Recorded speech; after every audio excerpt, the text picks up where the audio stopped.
What's going on YouTube? It's KevinBo202, and today's video isn't really for you guys. My subscribers will watch this, other Eminem fans will watch this, but this video is intended strictly for the big man, Eminem. Now the chances of Eminem actually seeing this video is pretty much slim to none. Do I personally think he will watch this? Not at all. But if enough people watched and shared this video, maybe somehow Eminem would be able to get to it. Maybe his manager or somebody important will let Eminem know, hey, this guy put a video up saying happy birthday, you might want to check it out. You know, something like that.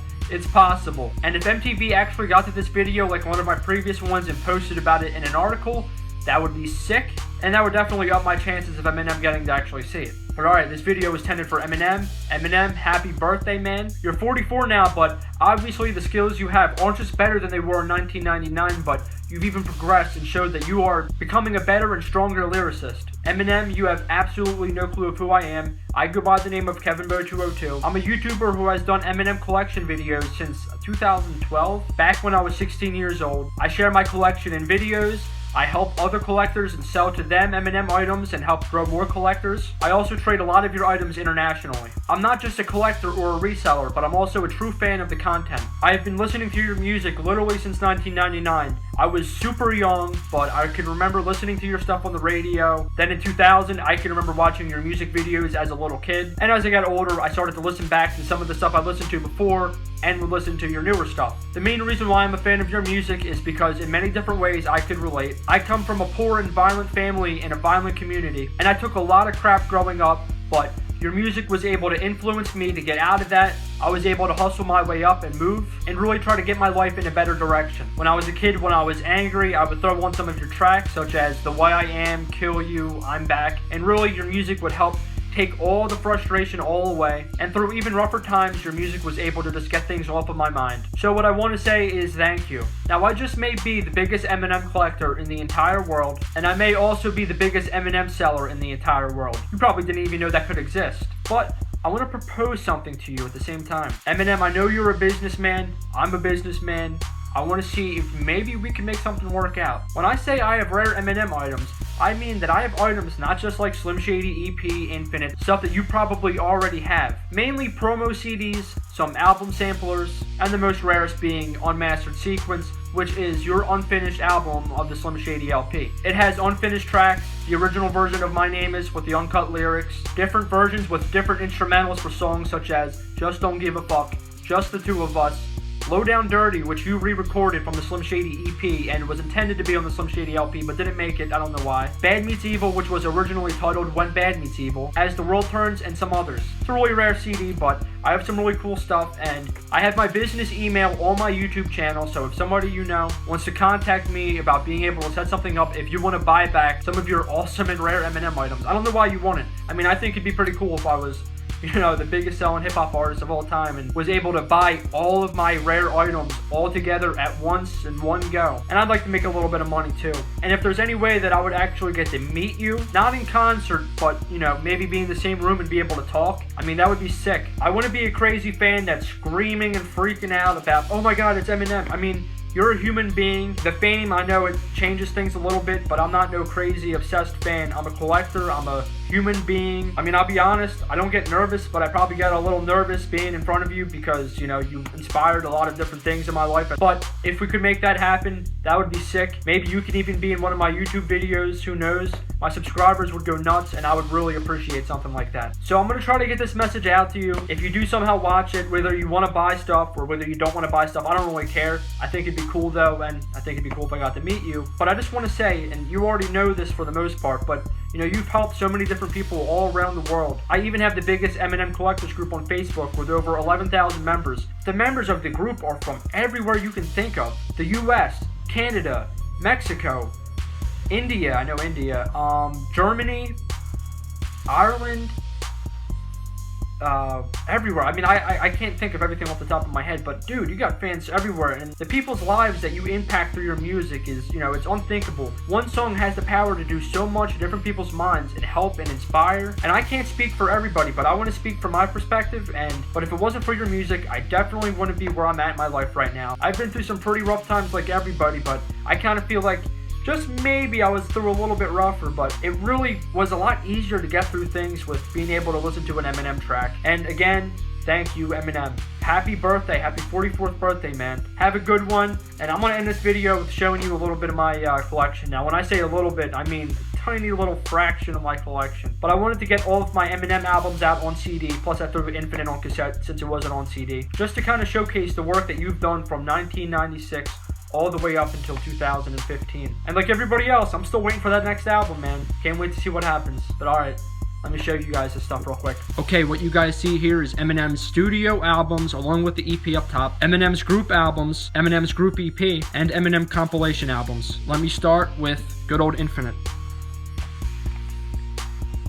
As I said, this wasn't made on CD, it was made on cassette and vinyl only. I'm gonna kind of just say what I think briefly of each album. There was a lot of raw bars on here. Yeah, you said it yourself, you were inspired by Nas, and everybody kind of just felt like that's what it sounded like, so people didn't respect you as your own artist. But still, the bars here were great, and it definitely showed that you had a lot of potential of being your own awesome artist.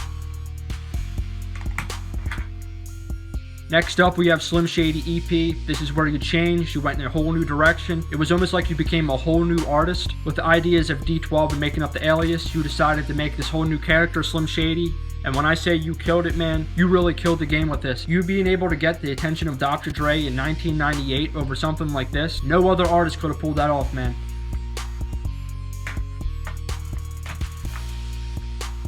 This is Unmastered Sequence. This is the unfinished, the Slim Shady LP. This is just a really rare Eminem item. Some of the tracks didn't make the album that I'm going to say real quick. We have Low Down Dirty, No One's Iller, Take the World With Me with Pace 1 from The Outsiders and Bizarre. And then you got Murder Murder. The tracks were sick. I would have preferred if they made the Slim Shady LP. I'm sure the label kind of wanted you to just do your own thing before they had anybody from any rap groups join in on their debut album. But this is the unfinished version, and the tracks here are insane. But I definitely got to say, I was still very happy with the Slim Shady LP. This is the special edition. The tracks on here are amazing. You kept the energy from Slim Shady EP and you took it to a whole new level with this one. When I think of this album, I think of a lot of drugs, crazy bars, and an artist like no one has ever seen before.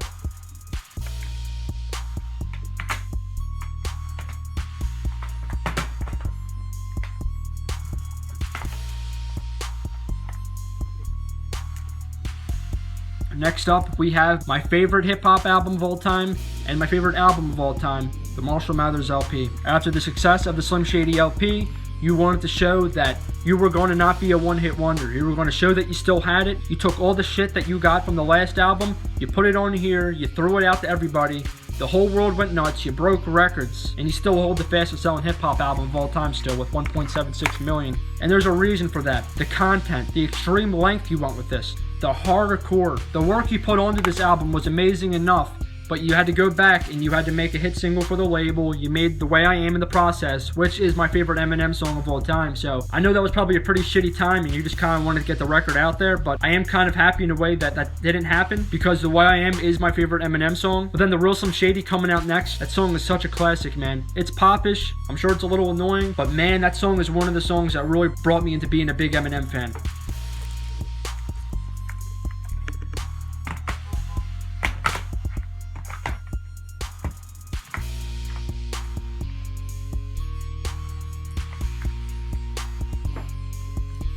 So now we're with the Eminem show. You had a lot of shit going on. You got yourself in some trouble with the gun. You were making this album in between takes of the movie 8 Mile. You took everything that was going on at the time from the Marshall Mathers LP up into the ending of this album. You put it all on blast. You let everybody know how you feel. And from doing so, you end up making a classic hip-hop album. There are some fun tracks on here. There's a lot of seriousness here. You're really letting everybody know who this Eminem guy really is behind the scenes. And I still can't believe that you were able to make this album so great, even with all the shit going on with 8 Mile. I'll tell you this much. There's not a lot of artists that can juggle a couple things like that around at the same time, especially with you also making the 8 Mile soundtrack and Lose Yourself, which many people consider to be your biggest track. It's a dope album, it's such a classic, and even with all the bootlegging that was going on and the release date changing because of it, you still sold a crap ton of albums, and it certainly held all your fans over until the next album.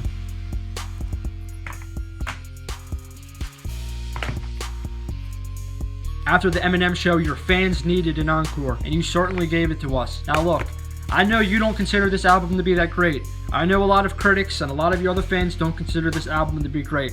I consider this album to be great. An album is heard differently from each person's ears. Yes, some of the tracks here I personally didn't like that much, but with the majority of the record, I still thought it was hilarious. I still thought it was great. You were able to make funny comedy songs such as Just Lose It and Ass Like That. You were able to get serious with Like Toy Soldiers and Mockingbird. The bonus tracks were pretty sick. I know that they were on here because these tracks leaked before the album, so you threw them on the bonus disc. But still, I don't think it's as bad as an album that a lot of people make it out to be. I think the main reason why people say it's a bad album is because everybody else says it's a bad album. You gotta listen to it for yourself. Forget what everybody else thinks. Just listen to the record.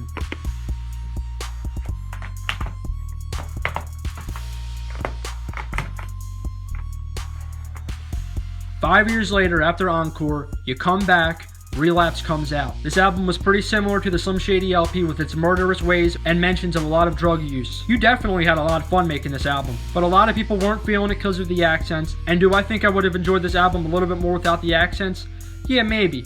But I think with some of the tracks, I think the accents would have been pretty good on it. I think 3 AM is sick, and I think with the accents, it really gave you that serial killer sound, and I don't think the record would be as good without it. Crack a Bottle was my favorite track of the album, just because of you getting Dr. Dre and 50 Cent on another track. We Made You was hilarious, and Underground was awesome. I liked you going back and doing an end track with the introduction similar to the Slim Shady LPs and the Marshall Mathers LP, and I think this was still a great record. Then you had Refill come out, which had some extra tracks. You had the huge song Forever. When you stopped with the accents, you dropped the ill verse, and then you threw some other tracks on there. And I really liked Elevator and Music Box. Still, I'm really glad this came out. And without Relapse, there would certainly be no Recovery.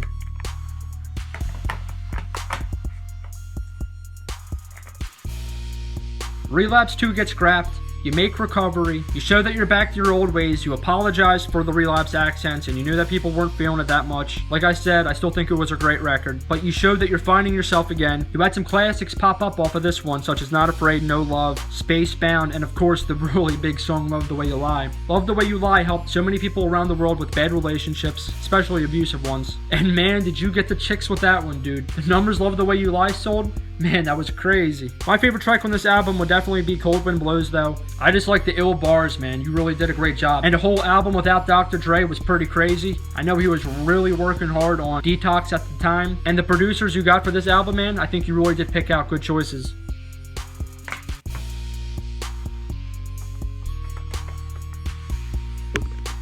So you wanted to go back to some crazy times, and man, you sure did with the Marshall Mathers LP too. You revisited some lines, some beats, and you really brought back that feel of the Marshall Mathers LP with this one. I remember going nuts when Berserk came out, and I couldn't stop playing it. The energy level that you brought with that track, and with many other ones on this album, was so extreme. You continued on the legacy of Stand with Bad Guy, Parkland Lot continued the skit of Criminal. The samples you have on this album, man, awesome. A lot of your younger fans got to hear some tracks that they probably never would have heard before, such as Zombies Time of the Season with Rhyme or Reason. But the Berserk sample, the So Far sample, and the Love Game sample were just a few of them that were really crazy on this album that I really didn't ever expect to see Eminem rap on. But you were able to put out an album like this and get super serious with songs such as Stronger Than I Was, but one of my favorites, Headlights, where you actually apologized to your mom after all those years. It really shows that you've grown not only as an artist, but as a human being. And I think Headlights coming out was really important for a lot of your fans. I've had some pretty rough time with my parents too, and I personally don't like talking about it, but a track like that and just being able to hear it, it really does help me get back together with some of my family members, and I really appreciate that track. Evil Twin was crazy. I mean, this whole album was crazy.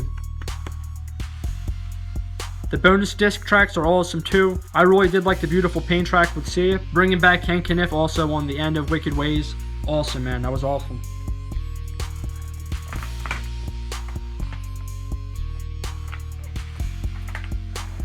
From your 44th birthday, that is all the studio albums that you had come out. That's 8 studio albums. A lot of work, a lot of different settings, a lot of different circumstances, and a lot of awesome tracks all throughout these albums. But we can't leave out your group albums. You had D12. You brought D12 back in 2000. You kept to your word. You were making sure D12 got their come up. And this album went platinum. They were all successful. They all did a great job. And man, is this album awesome. My favorite track would definitely have to be Purple Pills, but I mean Fight Music, Ain't Nothing But Music, Pimp Like Me. I mean, there were really some awesome tracks on here, man. I really did enjoy this one. Each member of D12 really brought everything they had, and they showed the uniqueness of their styles and their flows. It wasn't like you were hearing a bunch of the same artists like a lot of other groups out there. You were really getting tastes of each individual throughout this album. I've also got the Advanced album, which has some music videos and some cool stuff.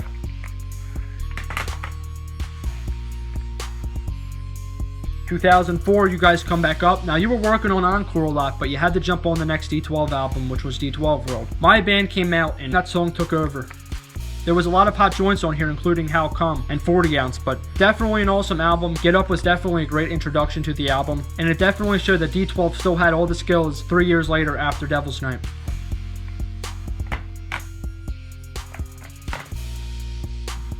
You got together with longtime friend Royce da 5'9" in 2011 for an awesome EP. Lighters took off as a single, but I really liked Fastlane, The Reunion, and the deluxe version track, Echo. A lot of good joints. You guys showed that you guys can compete on records, you guys can stand up with each other, and Royce da 5'9" definitely solidified himself as being a dope MC.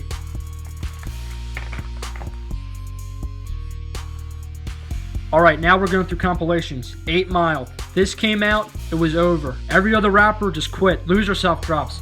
Everyone's done. You had Obi Trice on here. You had 50 Cent on here. You had D12 on here. You had Shady Records on this compilation, and everyone killed it. You got to throw Young Z on here from The Outsiders. Jay-Z had a track. There was a lot of dope shit on here, even Exhibit. But of course, the main thing that highlights this album is Lose Yourself. 8 Mile's an awesome track. Rabbit Run is awesome, and I really like Love Me. You, Obi, and 50 really made an awesome trio on this compilation album.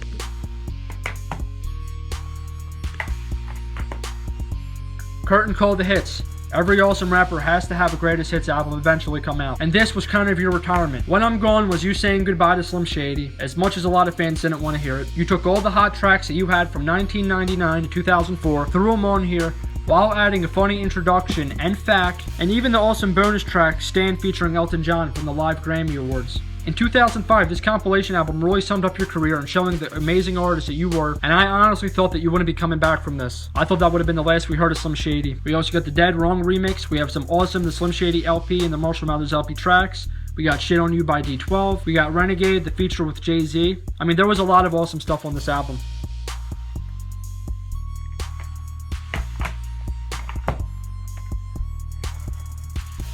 A year after Curtain Call, you come up with the Re-Up, a compilation album summing up what Shady Records was at the time. And there really was a lot of bangers on here. No matter what happened with some of the artists that were on the label at the time and how it all ended, still with you dropping this, I thought this was great. You did pick out a lot of dope artists, man, and the beats that you used on here, crazy. My favorite track on here would definitely be You Don't Know, the next being Jimmy Crack Corn and No Apologies.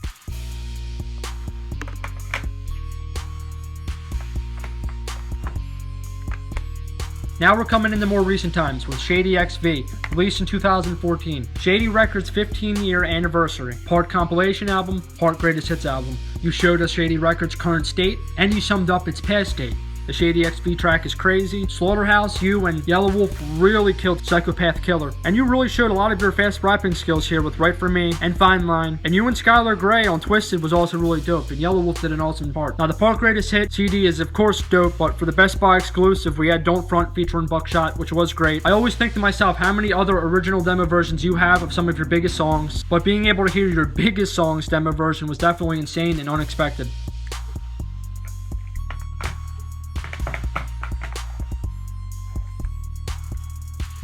Your most recent released work, Southpaw, the soundtrack, was really great. Regardless if you did the movie or not, you showed that you were still going to get involved in some way, and you really put together an awesome soundtrack. I got the autographed products that came in the Southpaw bundle from your website.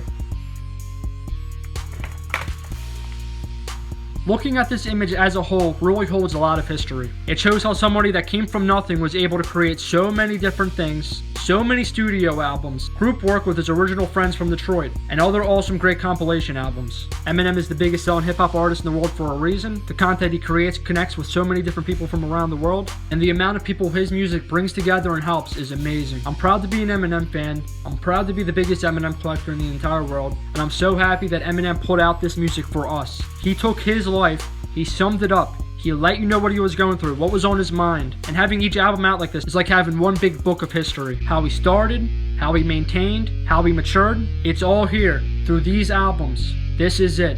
This is Eminem's work. That's it for my happy birthday wishes to Eminem.